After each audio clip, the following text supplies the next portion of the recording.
Welcome to our podcast. This is Friends on Fire. I'm Mike. I'm a lifelong devotee of financial independence. I even wrote a book about it. And I'm Maggie, a newer convert, but just as passionate, especially on the intersection of minimalism and financial independence. We're one and the same. We are two like-minded friends who believe that talking about money with your friends and family opens the door to financial well-being. The Friends on Fire podcast is about dispelling myths, building financial acumen, and sharing your financial independence journey with the people you care about. This is Friends on Fire. Hey, Mike. Hey, Maggie. How's it going? I'm good. How are you? Good. It's Saturday night. Yeah. I'm excited to, I spend my Saturday nights lately recording podcasts. So it's about great. Personal finance. Yeah, Who knew this like is where your life would end up? I know. Yeah. Who knew? Should we jump in? Yeah, let's do it. We're going to start this discussion, which I'll let you tee up since this was your idea. But before we get into today's episode, we're going to play a voicemail because we love to get voicemails, comments, questions, tips, etc. from listeners. And look, y'all, I really need to encourage you to leave us some questions and comments and tips. And just as a reminder, you can do that at 404-981-3370. You can call us or you can leave us a text message at that number. And let me tell you what happens when you don't reach out to us. My mom keeps reaching out to us. You know, it's like lately I get a voicemail and I'm like, oh, it's like a new person we don't know. And I'm like, oh, it's my mom again. So I love my mom, but I would love to hear from some of our other listeners also. Let's see what she has to say. Hi, this is Maggie's mom. Here's my question. If you absolutely had to buy a new vehicle and you were offered 0% interest, would you take the loan at 0% interest and pay it, perfectly and use the money you were saving to invest and grow somewhere else? Or would you keep it simple and just pay cash for your vehicle? Thanks. Goodbye. That was actually a pretty good question. And people ask me that a lot. And the same question can be carried over into any money borrowing situation. Yeah, like mortgages and everything. Exactly. And so on principle, a 0% interest loan for something you were going to buy anyway makes sense if you're going to pay it off. Because you could find something that would generate some return on investment for you. But practically speaking, I'm not a fan of this when it comes to cars because, for one, these sorts of interest deals are only available on new cars, and you should never buy a new car.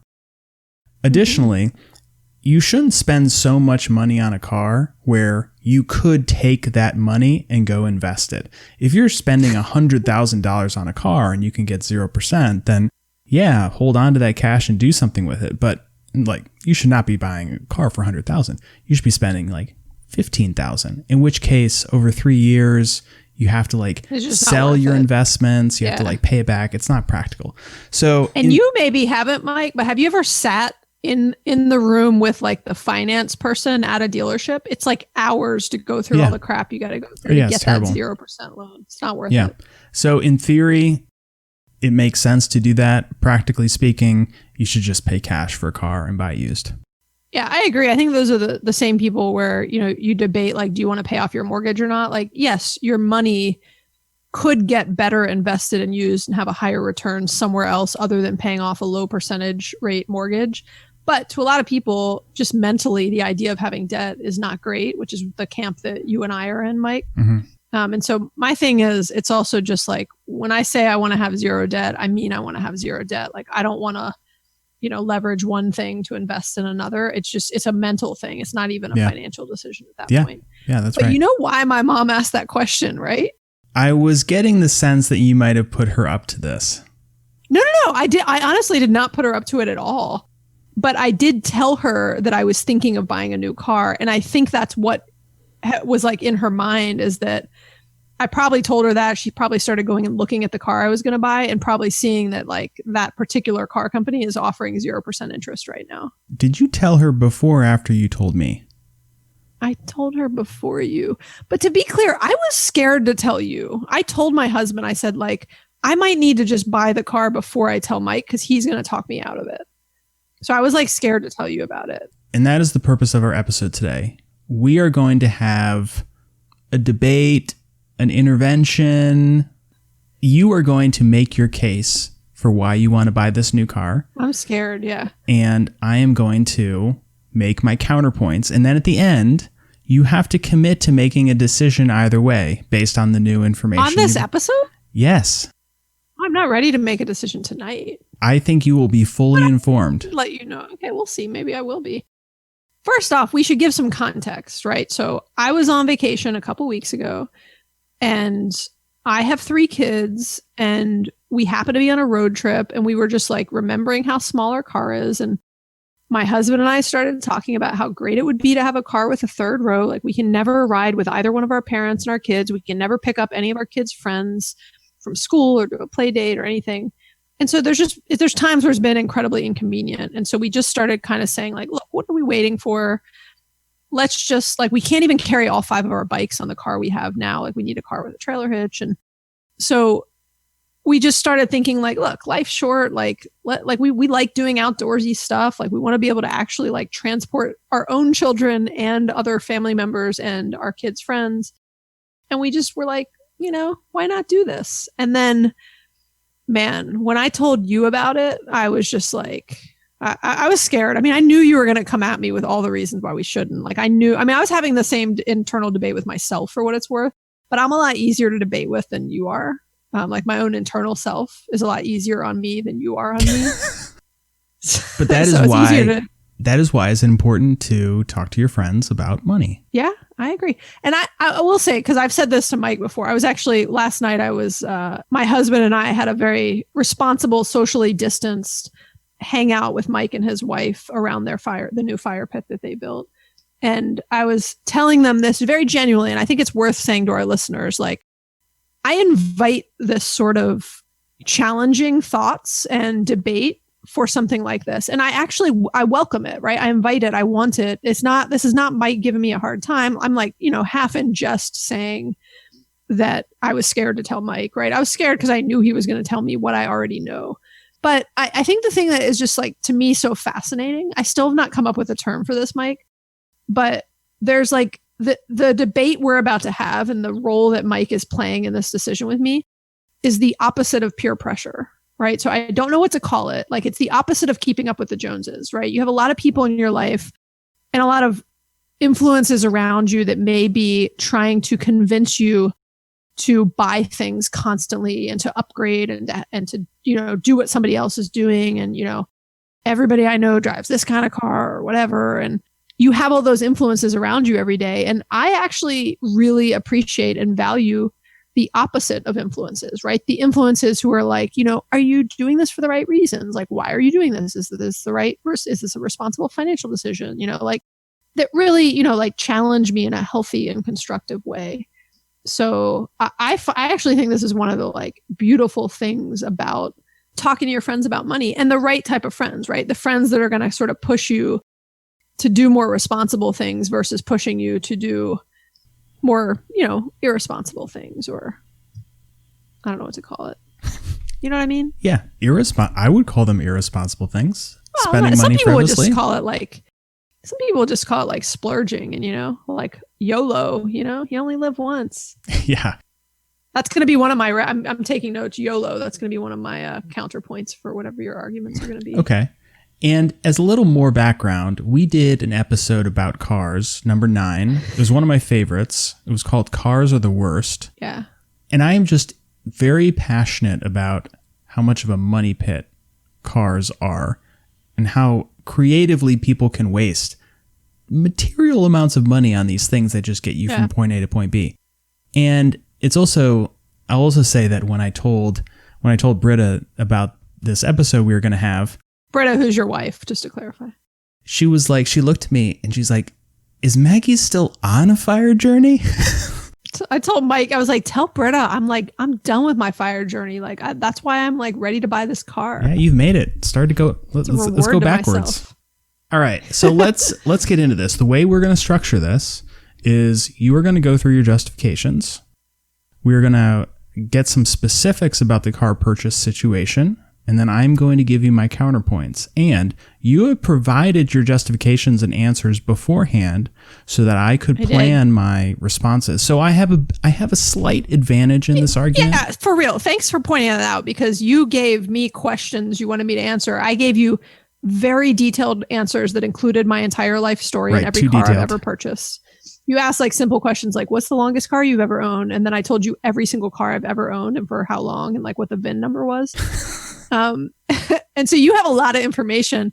And then I was like, what are we going to talk about? And you're like, I'm going to surprise you. And I was like, okay, I'm going to be on my back foot for this. So let's see. All right. Okay. And then you say I have to make a decision at the end of this episode. I say we let the listeners make a decision. Like we're going to do like an Instagram poll after this. And that's who decides if I get a new car, which I'm open to doing. Look, I'm willing to let the people decide, Mike. That could be an expensive experiment for you, Maggie.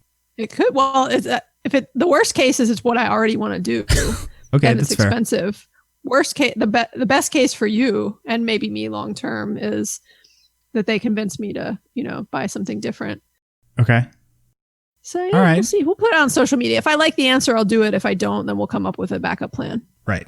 We'll just have your mom create a bunch of fake accounts and get my answers. mom's the tiebreaker. Okay, good.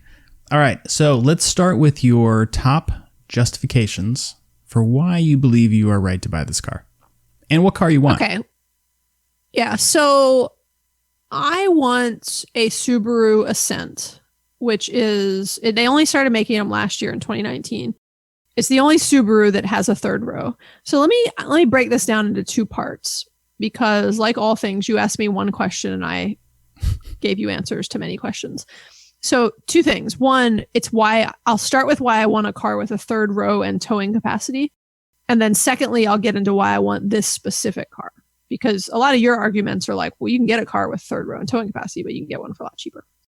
So why I want a car with third row and towing capacity. My top 4 reasons are we have 3 kids, and they, between, me, my husband, and our 3 kids, that fills up our entire car. So we can never have anybody else in our car. So often like his mom will be in town for a few weeks. My mom lives here. My brother and his wife live here. My kids have friends that they want to do play dates with. I can never have anybody else in my car, right? There's just no place to put them. And so it's often really inconvenient. Like when his mom's in town, she doesn't like having to drive around this big city. And like, we can't ride with her. We have to take 2 cars everywhere we go. And it's just kind of like silly. So we have a big enough family that like, it would be helpful to have an additional third row. The other thing is we really like to bike. All of us do. And we cannot take our bikes anywhere. They do not. I have a Prius V or Prius 5 today. And it's the hatchback. We have the biggest bike rack they make for it, holds 3 bikes. You cannot put a trailer hitch on it or it will like void the entire warranty. And so the only 5 bike rack you can get is a trailer hitch mounted one. And so we just can't put all 5 of our bikes in our current car. So we'd like to be able to actually like take our bikes somewhere and like go to the Silver Comet one weekend, or like, even just take them on vacation with us and different things. So that's the second reason. My third one is we would like towing capacity.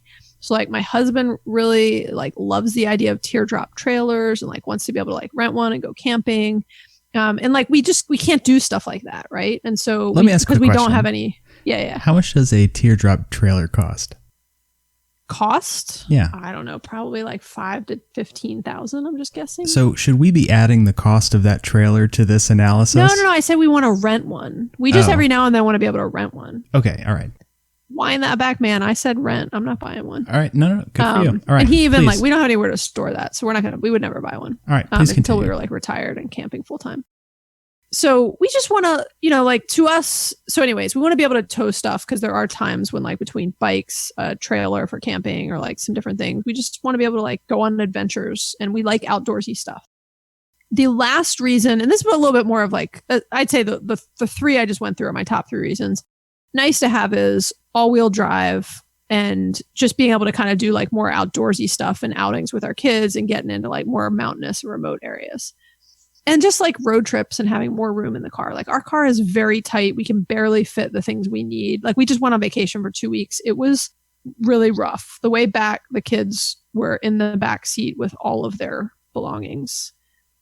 We couldn't fit everything in the car. So that's why I want a car with a third row and towing capacity. And look, I don't even want to get into like, we both drive Priuses. I'm super environmentally conscious. Like I hate the idea of the gas mileage. I've looked into hybrids, like long story. The gas mileage is like my biggest hang up. So like when and if we have a car like this, we will only drive it at the times we need it. And all of the other times we will drive our other car, which would remain a Prius.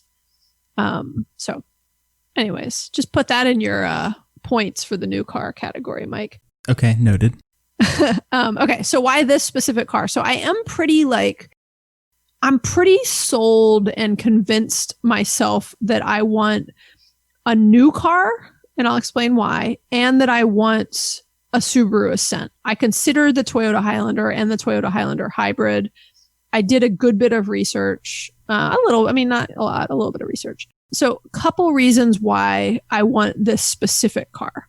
One, I like new cars. So I'll be honest, like I'm a very clean, I'm a very clean person. I treat things very nicely. I take very good care of the things I own. And like, I will look at used cars and I'm just like, I can tell that this thing has been like treated poorly. Like it's still dirty, even though they tried to clean it. There's stains on the seat. I don't even want to know what the stains came from. I can smell that it had animals in it. I'm like allergic to a lot of stuff. Like I just like the idea of a new car, right? Super bougie. I get it. Like, but I like the idea of a new car. I'm the only one who has, who I can take care of it from the very beginning. The second thing is, I love watching your like facial expressions while I say these things, Mike, by the way. The second thing is I can afford it, right? And so it does not impact my retirement timeline, how long I'm going to work. Like it is definitely a splurge item. I totally get it. And if I could not afford it, I would never get in debt over owning a new car. Like I know myself. I know how I spend money. If I couldn't afford a new car like this, I would 100% get a used car and something significantly less expensive. So there's a little bit of it that is like my justification is like, I can't afford it. I work really hard. I'm still working. I spend a lot of time away from my kids working. And like, sometimes I kind of want to splurge and have something a little bit more enjoyable as a bit of a treat to myself to like not make up for the fact is the wrong word, but just like I work hard, I deserve it, and I can afford it. And I think that's an important point. Again, because like I believe in the used car guidance that we give, Mike. And we talked a lot about how much of a car you can afford, right? So like in my specific financial situation, I can afford this car. I can pay cash for it. It's not a big deal. It's not impacting or hindering any other goals I have in life in the short or long term. Okay, third reason. I'm big on brands, right? Like there's a lot of things where like I don't care about brands, like certain like food and things like that. But like I want a brand that I feel like I can get behind and that I like what they stand for. And I've always loved Subarus. The one thing that was like always hung me up about Subaru is that they didn't make hybrid cars. But like I like Subarus. I like that every Subaru is all-wheel drive. I like the sporty design. They've got really strong safety ratings. Like they've got an amazing reputation. Everybody that owns a Subaru is like a fan, like a fanatic and loves them. Like everybody I've talked to owns one. It's like, oh my God, I love Subaru. Like I would never buy anything else. And so I just like the idea of a Subaru. So when I found out Subaru made a car with a third row, I was kind of like, oh, I've actually always wanted a Subaru. That's it. I feel like I just talked for a long time. I'm done. Okay. Thank you for all those justifications. This is where it begins. You're welcome. Thank you for listening to my justifications. You've clearly put some thought into this. Now I'm going to ask you some questions. Okay. And then I will provide you my feedback. Okay. Are these questions about like how I feel? No, they have nothing to do with your feelings. What is the price of this car? Well, it's hard to give you an exact price because it depends on some different options, but it ranges. You want the fully loaded, like with ad valorem tax and like all that stuff. The one you would actually buy, the total cost. Yeah, fully loaded. Yeah. Somewhere between 40 to 44,000. Okay. Fully cost. We're going to call this 45,000 so we can use some round numbers. Okay. That's a little high, but I think I originally told you 40 to 45. So you took the high end. I like to take the low end. All right. Original purchase price of your Prius that you're driving now. My current Prius was $35,000. Okay. 545 to be exact. And you bought it when? I bought it November of 2015. Okay. So 5 years. And the previous car that you had was a what? And how long did you have that? The previous car I had before that, which is my husband's car now, was a 2011 Prius, a smaller Prius than the one I have now. And what was the other question? How long had I had it? So you bought it in 2011. So you had it for... I bought it in 2011 as a new car, and I had it for 4 years. And the only reason I bought this other new Prius is because we both had Priuses when we met. Mm-hmm. His was really old and not going to run much longer. And so we traded it in to get my new car. Okay. And then he took my old one. So 4 and 5 years were your last two cars. All right. Yep. What is the trade-in offer you got for the Prius?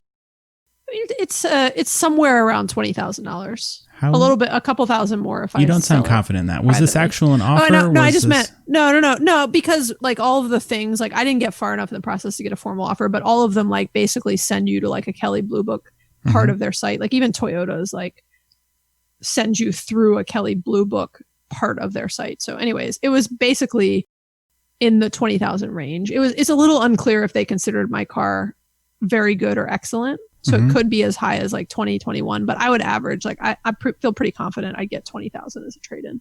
Okay. It's in immaculate condition. All right. And how many years do you commit to driving the new car if you buy it?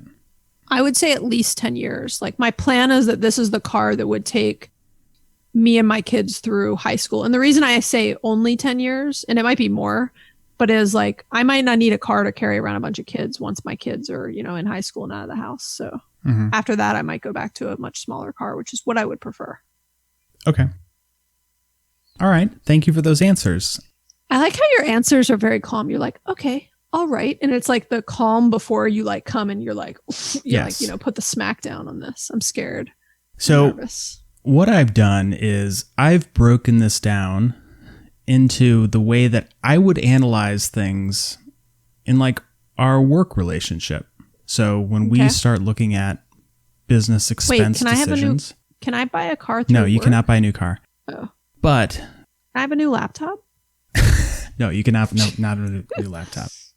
So I'm going to break this down into what is hopefully a slightly different framework for your decision. And I think this framework can be used for any large purchase or any small purchase for that matter. So I'm not just giving you a hard time for the sake of giving you a hard time. This is how I actually break things down professionally. And also, I'm excited. If anybody from work is listening, I will give you a little secret. Most of the time, I just give people shit to see how much they care and how knowledgeable they are about their expenses. I know your tactics. Yeah. So it's You're not like alone. I have. You do that. HR does that. Yeah, I'm like, you got to have fortitude to push through, like just answer his questions and like you'll wear him down. Yeah. If that happens all the time. Like eventually you're just like, never mind. I don't want to know. Like I keep coming back and answering your questions. You're like, I'm done. I give up. By like the 8th email, I'm just like, spend whatever you want. I'm over it. All right. Let me first start by saying I am fully supportive of you buying a more practical car. I have an SUV and a crossover. We have trailer hitches. We have bike racks. I load stuff in at Home Depot. We have a third row seat. That is a great idea. Third row seat? In my Explorer, yeah. Which car? In the Explorer. That Explorer? I didn't even know they made third row seats back then. I didn't think they were invented until more recently. Third row seat is with not the like tape deck. Tape deck and a third row seat? It does have a tape deck. I had no idea. The whole idea that you would go buy a more practical car. You're supportive. Yeah, great idea. It's the new car that you're hung up on. It is the new car and this particular car that I think I hope you will find that you are going to be paying an unreasonable premium for the specifics that really aren't that essential to you. So first off, I'm looking at Carvana and I see Ford Explorers and Nissan Pathfinders that are SUVs. They have third rows, they have low mileage, they have all the extras, and they're $20,000. Really? Only 20,000? Yeah. And wow. And they are all like, they clean those things immaculately. They have like a very good process. Did the previous owner have an animal? They will tell you. I'm just kidding. I mean, but you have a 7-day test period, so you can go and smell it. Anyway, point is, third row seat, SUV, low mileage, something that can last you 10 or more years, $20,000. So that's the comparison point I want to use with you. Now I'm going to switch gears a little bit. Would an Explorer that gets the same gas mileage, that has a trailer hitch, third row seat, leather interior, rear view camera, all those like extra things that you probably want, does that satisfy your first set of requirements? It does satisfy my first set of requirements. Okay, good. It does not satisfy my second set of requirements, which I kind of left one off of, but keep going. Okay, I'm getting to those. Oh, you want to surprise me with another one? Well, no, I just mean like part of the Subaru was like that I left off was like I like the style and design of Subarus. So it was like not just what the brand, which I was like they have a very sporty, like I just like the look of them. Yeah. Okay. What are the most important things to you in life, Maggie? A moonroof in my car. No. In your life, what are the most important things to you in life? I want to be happy. That's the most important thing to me in life. You want me to get more specific on what makes me happy? Yeah. Remember we did like the top 5 things? Yeah, I remember. And like 3 of them took place in bed and the other one was like bike riding. They did, yeah. See, which is why I need this car. Yeah. Yeah, I mean, you know, my most important things in life are like spending time with my family, spending time with my kids, with my husband, like working on passion hobbies, like running, like being outside, walking, like just enjoying quiet time, reading a book, like, you know, simple things make me happy. Yeah. And driving a Subaru. So the simple things make you happy. And so the functional needs and the simple things can be achieved with a $20,000 car. So you have to identify that you are going to be paying $25,000 additional for non-functional characteristics that don't align with your life priorities. And that may be okay at the end of this, but you need to be really clear that, and this is one of the things we talk about, like core spending priorities, find the things that are important to you, spend money on those, but everything else, cut it down. This is a $25,000 expense that doesn't align to any of those priorities. So let's go through some of your specifics. The I can afford it argument.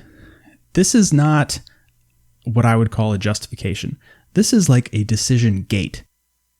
So you either, if you can't afford something, full stop, like you don't pursue it anymore. If you can afford it, you can then think about the other reasons why.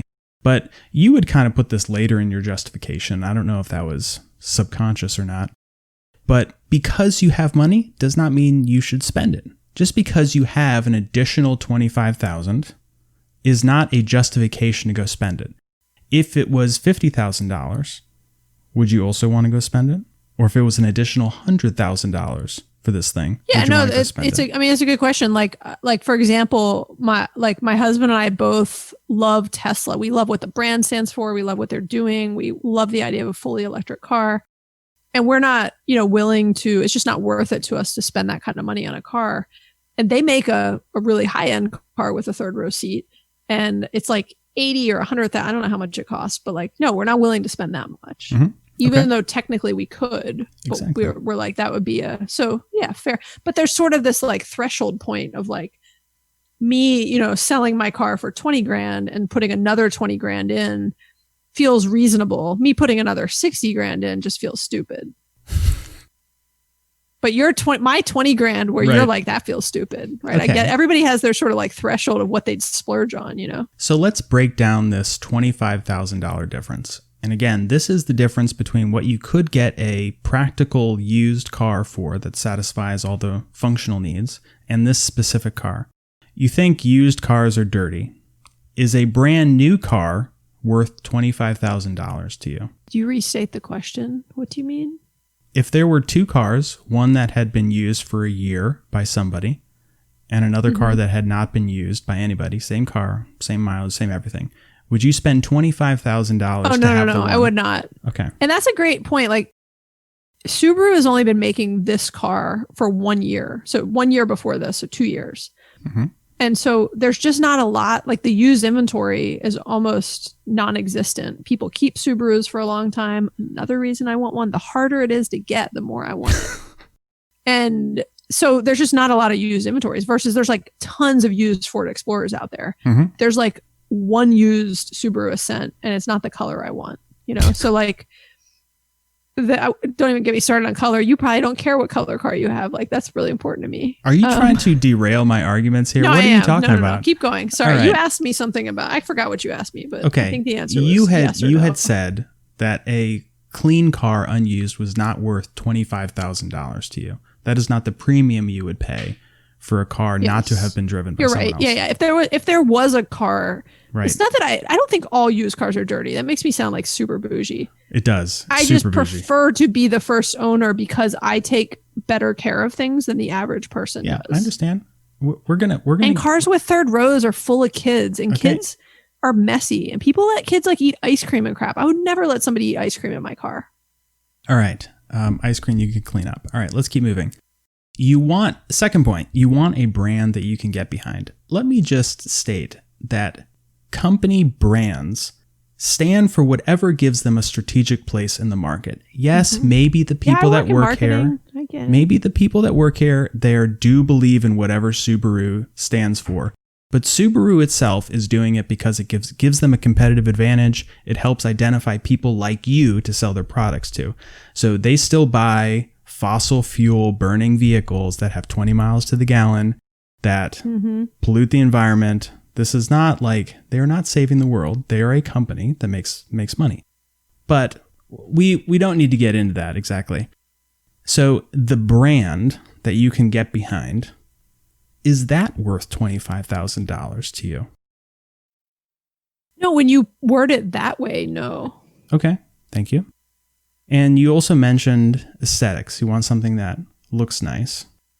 Yeah. Now, I think a lot of cars kind of look the same, especially SUVs. So if you had an Explorer and a Pathfinder, and a Highlander, which I think are all nice looking cars, would the Subaru Ascent, the design of it, be worth $25,000 to you over one of those other cars? The design of it, the aesthetics. No, when you word it that way, I feel like this is like you're backing me into something, but no. Yeah. Okay. I don't know. When you phrase it that way, no. Okay, thank you. But I'm combining all these things. But keep going. I understand. Going. Okay, so we're going to do a little exercise. This is what I like to do. Can I admit something? Yeah. While you're talking, I'm intrigued. I'm on Carvana looking at used cars with third rows, which I've not done before, in fairness. Because I didn't want to cloud my mind with, all of these other options. Like, I knew what I wanted, and I was just like, I'm just going to walk in and buy it. Yeah, sounds like you at work. Anyway.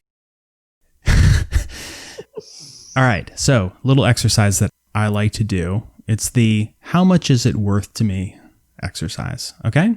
So, is it like a buzzer I get, or how do I answer this? Okay, so we're going to go through those three arguments.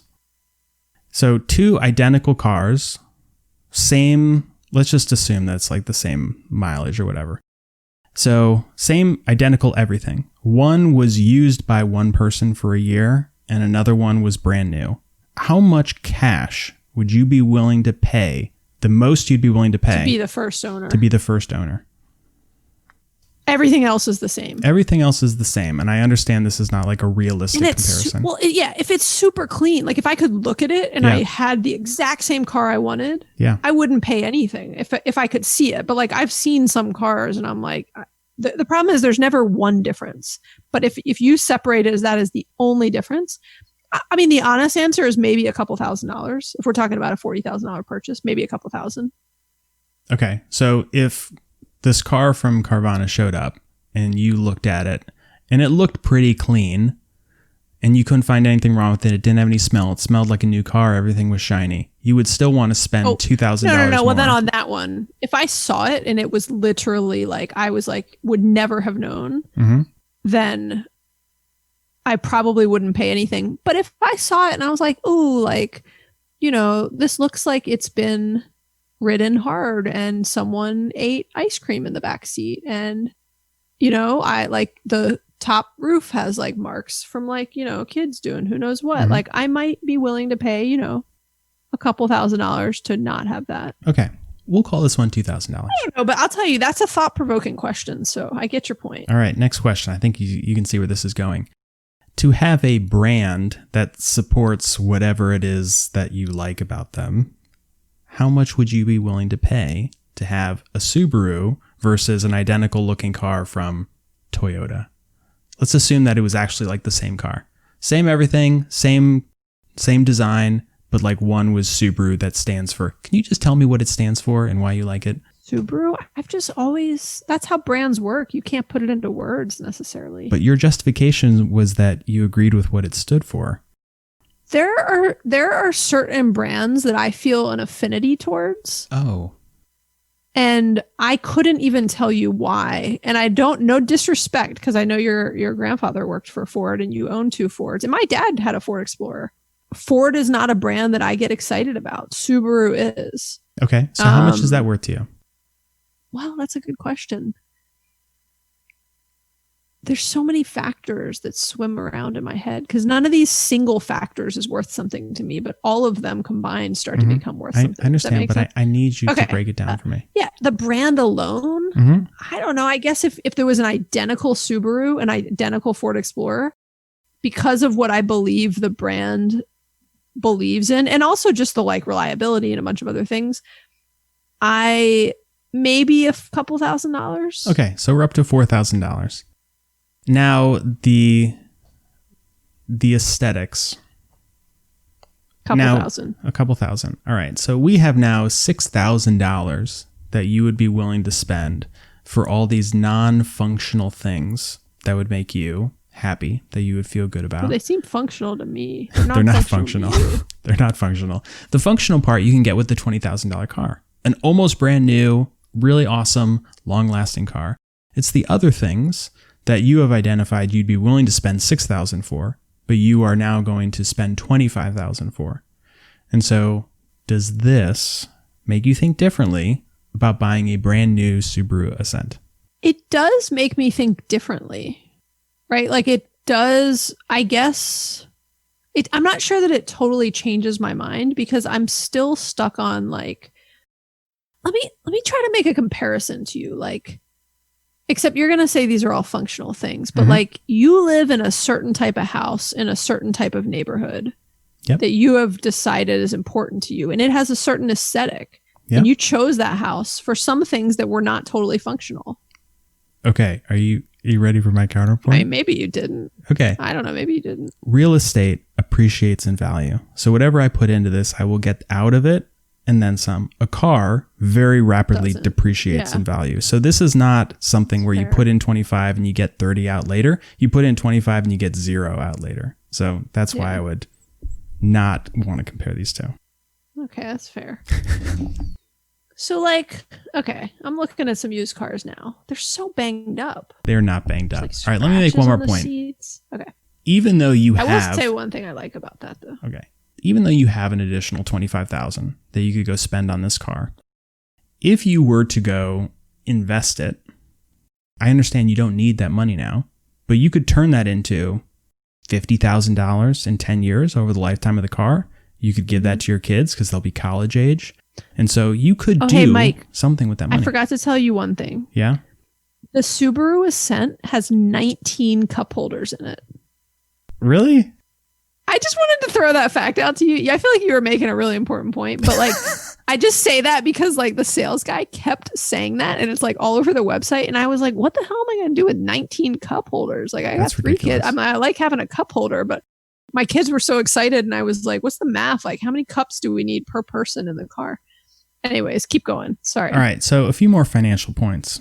You bought your Prius for $35,000. You're going to sell it for $20,000. Over 5 years. That's $15,000 over 5 years. You spend $3,000 per year to drive that car. And the most rapid depreciation of an automobile happens in its first few years, in its first 30 days for that matter. And so by buying a brand new car at such a premium, because you have a history of only driving them 4 to 5 years, I understand one of your earlier cars you drove for a long time. Maybe you drive it for 10 years, maybe you change your mind and you drive it for 5 years, but it's going to be a very expensive first few years based on the depreciation and the cost. Yeah. Well, I feel like one of those car sales, for what it's worth, didn't count because that was we just swapped cars with my husband. Like I would not have otherwise gotten rid of that car. but he was going to get rid of his car. And we were not married at the time. And I was in a better financial position to buy a different car than he was. Mm-hmm. And so I bought a new car and he took the car that was worth less and bought it from me. But I'm just saying I would have had that car for much longer. We have broken down your arguments. So am I allowed to buy the new car now? You are absolutely allowed. You can do whatever you want, but you have to recognize that you are spending an additional $25,000 on stuff that really isn't that essential. And if you're okay with that, then that's fine. You can do whatever you want. I mean, I will say you wording it that way is thought-provoking. Let me ask you a question. Okay. I believe you would think anything is better as it goes down, like, like less expensive than what I'm considering.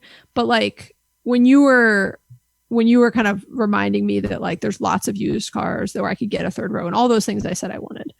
Do you believe, like, for example, you were saying like I could get that car for $20,000. Like I was just doing a quick search and like some of the ones that had the things I wanted were $30,000.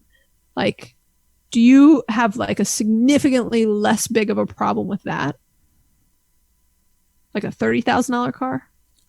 I would go through the exact same exercise with you. Because I basically just taken your 25, like, are you willing to pay 25 extra for all this, and said, are you willing to pay 10 extra for it? Yeah. So we went through the exercise where I asked you those 3 questions and you said those 3 things were worth $6,000 to you. So based on that, I would say that you could go spend 26.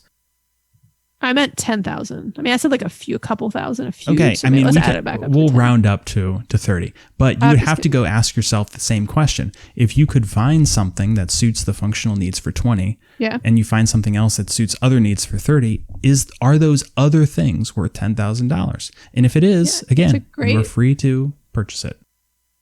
I mean, honestly, it is a simple argument. I thought you were going to bust out like a bunch of spreadsheets and stuff, honestly. Mm-mm. I mean, I know you did the rough math of like what it's cost me to already own the car I have, but it is a simple argument, but I would say it's effective. Like, it is making me at least want to reconsider and more thoroughly research alternatives to really like stand up those 2 alternatives and say, okay, like I'm looking at a, 2017 Acura MDX on Carvana right now that has a lot of the things I said I want, and it's $30,000 with 34,000 miles, which is not bad. And, that's, $15,000 less than the Subaru. So if I were to like, stand them up next to each other and say like, is it worth me to spend another, $15,000 to have? And then I'd be like, I mean, that certainly would make me question it. I think what you were doing originally is like holding up a car that I didn't want. You were comparing 2 cars, and like one was like something I did not want, and the other was something I did want. When maybe what is possible is something in between somewhere, right? Because there are some like luxuries that I want. Like, I'll be really honest. Like, I like having a moonroof. I currently have a moonroof in my car now, like a sun, like open. I love the extra sunlight and the like. It makes the car feel bigger, and I like feeling like I'm outside, and I just like it, right? I don't need it. I like it. How much is that worth to you? And I work hard. Well, I'll tell you how much it's worth to me, because I was about to pay for it in a Subaru, and the gentleman at the dealership, I actually really appreciated the way he said it to me, because I was like, well, he was like, this package is what you have to do to get a moonroof. And I was like, well, I only want the moonroof. I don't want all that other stuff. And he's like, well, then you're paying $3,000 for a moonroof. Mm-hmm. Because the package that the moonroof comes with is like a technology package that includes like navigation, which is so ridiculously stupid, because it has Apple CarPlay. So it's syncing up to the navigation of your phone. I'm like, why would I need navigation like in the car when I'm just going to use my phone and sync it? So it comes with like a nav package, a moonroof, and like upgraded speakers. And I don't care about the other 2 things. And he was like, well, then you're going to pay $3,000 for a moonroof. And how much is it worth to you? $3,000, because I said yes. I was like, really? A moonroof is worth $3,000? Well, because I wanted a moonroof. I wish they had an option where the moonroof was only $1,000. But you would have paid $3,000. Well, I'm like, look, if I'm going to get a car, I'm going to get a car that I like and that I want. I'm going to drive it every day. I work hard. So new Again, versus used is $2,000, but a moonroof you'd be willing to spend $3,000 on. Well, I would prefer, but yeah, if my only option, if I was like, I have to have this car, and he said, look, there's one that's 40,000 without a moonroof, and there's one that's 43 with, I was like, yeah, I want the moonroof. Wow. Because I want it's like a full car. It's a double moonroof, so it's like $1,500 per moonroof. Oh yeah, if you think of it that way. makes total sense. The Definitely back worth goes it. all the way into the back seat. Well, clearly you're not going to make a decision on this episode, and I don't want to push you because I feel like you'll just tell me you're going to buy the car. But I think if you were to investigate on Carvana, and I have a $500 off coupon for you, by the way. So I keep know, that in you mind. told me I could have it. That's very generous. Where'd you get that? They gave me a bunch when I bought our last car in Carvana. Your wife's car. Yeah. I love it. So we will get back to everybody, and you're going to post and see if what our listeners I'm gonna think. get the listeners' opinions. Yeah. You know, the good news for you and probably for me in the long run is they don't. I think did I say this at the beginning. They don't actually have. They're like at the end of the line of running the 2020 ones for the Subaru Ascent. So there's not a lot of inventory left anywhere, and so I'm pretty particular about like the color I want. Like they make a seven-seater version and an 8-seater version. I'm like, I want the 8-seater one. So each of my kids could have a friend. And so I'm pretty particular about what I want. And there's like no inventory available anywhere of the car. And they're not making any new ones until 2021 when the new one comes out. So I've sort of hit this like dead thing where I'm like, the guy the dealer that I was talking to keeps going like, well, why don't you just get a black one? And I'm like, well, I'm not going to like get a car I'm not going to spend $45,000 on a car in a color I don't want just because that's all that's left. I will say I'm not like, I am dumb enough to spend $45,000 on a car. I'm not dumb enough to spend $45,000 on a car in a color I don't want just out of like, Okay. But I am dumb enough to pay $3,000 for a moonroof. Yeah, clearly. I shouldn't say dumb, Gullible? Splurginess. Gullible. All right. So we will... What's the opposite of frugal? I don't know. Reckless? I am reckless enough to spend $3,000 on it. But do you know what I mean? Like, I know you don't think this way, but like one of my biggest arguments, and I said it in the beginning, is I can afford this. Like, I would never get into debt over something I couldn't afford. And like, I have very simple taste when it comes to many things, but like, I work really hard. I've worked incredibly hard and I've been incredibly responsible with my money. And so sometimes I do have days where I'm like, I want to have something nice, like, why can't I have nice things? Everybody else has nice things. This is a nice thing I want for myself, not for anybody else. It's for me. I'm going to drive it every day. I'm going to have to know who else's kid. I want my own kids to spill ice cream in that car, not somebody else's kids, like, so this is something that is for me. And I have moments like that is my biggest sticking point. Is like, why can't I have something nice? You can. I would just argue that it doesn't align with the things that you want in life. It is just a nice extra, and it's a lot of money to spend on something that doesn't align with your goals. You said that in a very nice way, Mike. Well, thank you. I appreciate your thought back on it. This has been really fun. Thank you for providing me all these answers. You're welcome. Thank you for, I want to come up with like a fun, pithy term for it, but I love it. It's like the opposite of peer pressure. Yeah. It's like a good kind of pressure. I am happy to do this with all of your large purchases or small purchases. You can call me at Aldi and I will talk you out of spending an additional $2 for something. Happy to do it. I like it. Oh, you know what I stocked up on at the Aldi in Florida when I was on vacation? What? I didn't even need any when I was down there, but the Aldi in Atlanta is like, they have a very good decaf instant coffee, which, long story, but is what I love and what I drink. Mike has even gotten it for me at the Dunwoody Aldi sometimes because they've been out of stock for a year at the Aldi by me. And they had it in Florida and there were only 2 of them left and I bought both of them and I was like, buying you. If they had 10, I would have bought all 10. Nice. It's a great price and it's hard to find. All right, let's do our key takeaways. That I should buy a 2021 Subaru No, that is Ascent not. Second it comes off the assembly line. Takeaway First 1. key takeaway. Encourage your friends to challenge their purchases. Your friends are your friends because they probably share a lot of the same value. So their feedback would be helpful to you and your feedback would be helpful to them. Encourage you and your friends, right? Like you can do this to yourself also. Yeah, Oh, yeah. Go ththrough the same so thought process. Number 2. Cars are still the worst. That's from episode number 9. Well, I mean, I'll elaborate by what you mean by cars are the worst, because it's the point you made on that episode, and it's the point that you've kind of made throughout this discussion. Cars are utility, right? They're meant to get you from point A to point B. They don't, like all those things you're saying, like, are you willing to pay, XYZ for this additional feature? Like, it's not going to change the fact that that car got you from point A to point B. Right. And number 3, in the whole purpose of this exercise and the questions I was asking you, understand the premium you are paying and what exactly you are paying it for. If you still want to make the purchase after you've gone through that thought exercise, at least you have been honest and thoughtful about it. I look forward to your decision, Maggie. I like it. All right. Okay, y'all. Thanks for listening tonight. If you've been challenged or inspired by what you've heard, please rate or review the show.